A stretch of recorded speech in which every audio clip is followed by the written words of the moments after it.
ഇവിടെ പറയാൻ പോകുന്നതാണ്. കാറിന്റെ കമ്പനിയും അതിൻ്റെ മോഡലും കുറിച്ച്. ടാറ്റയുടെ നെക്സോൺ ഉണ്ട്, ഹാരിയർ ഉണ്ട്, നാനോ ഉണ്ട്, പിന്നെ ടിയാഗോ ഉണ്ട്, അൾട്രോസ് ഉണ്ട്. അടുത്തത് ഞാൻ പറയാൻ പോവാണ് ടൊയോട്ട.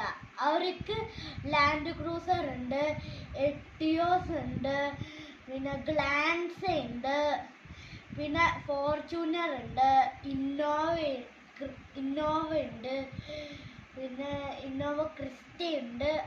അത് കഴിഞ്ഞിട്ട് ഞാൻ പറയാൻ പോവാണ് മാരുതി സുസുക്കി.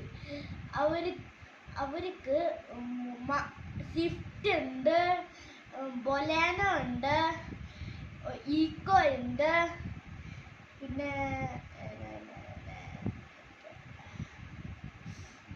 അത്രേ അറിയുള്ളൂ.